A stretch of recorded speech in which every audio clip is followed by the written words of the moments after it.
I think it's interesting that in none of the lead up to what you're discussing now with Thomas Massie, did anybody name the number one thing that caused Donald Trump to push out Massie in the first place, and that was his support, Massie's support for the Epstein files. That's why this is all happening. That's why Donald Trump turned on him, which is especially ironic given the fact that Trump and all of his administration officials were falling over themselves to demand the release of the Epstein files when they were just on the campaign. But as soon as it became clear that Trump was implicated in those files, that his name was listed in those files, God knows how many times, then all of a sudden they wanted Massie out. Brian, we all know that President Trump signed legislation to release millions of Epstein documents, and he is not implicated criminally in any of this. 3.5 million files they refused to release. In any of this. So for you to imply that there are crimes committed is completely dishonest. Ashley, your response to that. So then why don't they release the other 3.5 million files? That's not why President Trump went after Thomas Massie, as Ashley eloquently pointed out. But Ashley, please go ahead.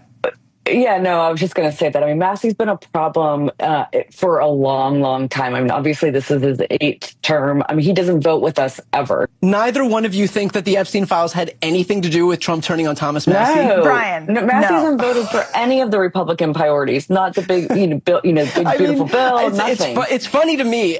I understand. Like everybody has to pretend that the Epstein files on the right has to pretend that the Epstein files are not a thing anymore. But everybody watching and everybody who's going to see this on the internet is going to know how clownish all of this is, that you are both pretending like the Epstein files had nothing to do with this, when the people that Trump has turned on, he's done as a direct result of their support Brian, for the Epstein files. The president has been very clear over and over again for months why he believed that Thomas Massie was not the man for the job. The person who replaced him is a former Navy SEAL who is going to go in and vote for the party, for the country, for the president's agenda, when this is a district that President Trump won by 85%. You want to change the subject and talk about the Epstein files once again. Answer me just one question. Did they release all of the files? They are in the process of redacting to release all the files because we want to make sure, and I would hope you would agree with this. Look, I'm not going to allow a conversation that's supposed to be about elections to be derailed by you to talk about the Epstein files when you don't want to talk about how the Democrats lost tonight. They continue to lose. Ashley, Thomas Massie is not in Congress for one reason. Democrats are losing to President Trump. He is the leader of the party. He co-sponsored the Epstein files. Brian can't even tell me who's in charge of the Democratic Party because Barack Obama clearly isn't. He's losing. Of course so he's Ashley, not. what shape are Democrats in when it comes to November?